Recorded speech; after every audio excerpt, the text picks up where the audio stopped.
A ver, cuando uno piensa en trabajos en altura, ¿qué es lo primero que se nos viene a la mente? Seguramente un arnés, ¿verdad? Pero la seguridad de verdad es mucho, mucho más que una sola pieza de equipo. Es todo un sistema. Y hoy vamos a desglosar por qué cada parte de ese sistema, cada eslabón de esa cadena, es absolutamente vital. Y para que entendamos la dimensión de esto, empecemos con un número que de verdad impacta. Más del 30%, o sea, casi una de cada 3 muertes en el trabajo, según la Organización Internacional del Trabajo, se debe a una caída desde altura. Es una cifra que te deja helado y nos pone en perspectiva la gravedad del asunto.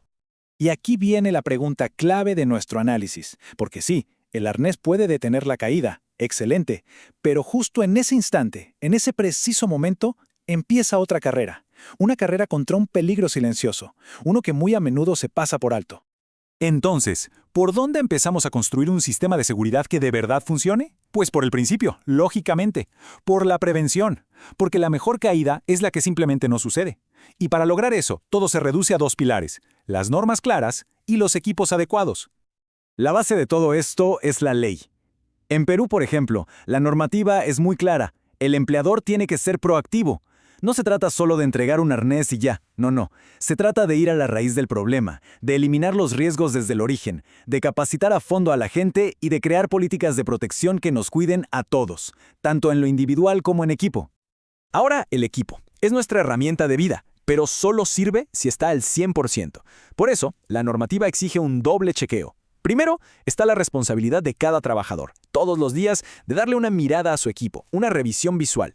Y segundo, una inspección mucho más profunda, hecha por un experto, cada 6 o 12 meses. Es una responsabilidad compartida y es crucial. Y aquí tenemos una regla de oro, una que no tiene excepciones. Si un arnés, una línea de vida, cualquier equipo ha detenido una caída, su trabajo terminó. Se acabó. No se repara, no se guarda por si acaso, se descarta. Inmediatamente. Punto final. Prevenir es lo ideal, claro, pero estar preparados es obligatorio. Si el plan A, que es evitar la caída, llega a fallar, necesitamos tener un plan B que sea perfecto, que no deje lugar a dudas. Vamos a ver cómo se arma ese plan.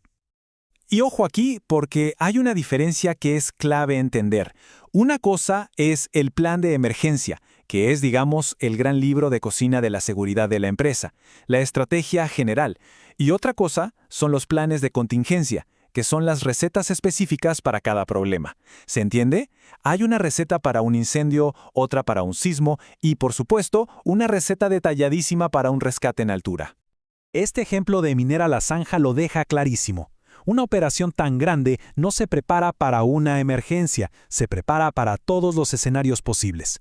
Cada riesgo que se identifica, desde un derrame hasta una tormenta, tiene su propio plan de acción, su propia receta lista para ser ejecutada. Muy bien, ya planificamos. Ahora pasemos a la acción. Porque cuando ocurre algo, no hay tiempo para pensar, no hay tiempo para improvisar. El procedimiento tiene que ser un reflejo, rápido, preciso y ejecutado a la perfección. El protocolo de rescate es casi como una coreografía. Primero, llegar hasta la víctima de forma segura. Segundo, y esto es fundamental, asegurarla a una línea de rescate nueva, limpia, antes de hacer cualquier otra cosa. Tercero, liberarla del sistema que la detuvo, que ya hizo su trabajo. Y finalmente, bajarla con cuidado a un lugar seguro. Cada paso está pensado para proteger tanto a la víctima como al rescatista. Y con esto, volvemos a esa pregunta que hicimos al principio. ¿El arnés salvó a la persona del golpe? Sí, pero la dejó ahí, suspendida. Y es en ese momento que el reloj empieza a correr en contra de un enemigo silencioso, un enemigo fisiológico, el trauma por suspensión. Se le conoce como síndrome del arnés. ¿Qué pasa? Bueno, al estar colgado quieto, las correas del arnés pueden apretar las venas de las piernas. La gravedad hace el resto. La sangre se empieza a acumular abajo, en las extremidades, y simplemente no puede volver al corazón.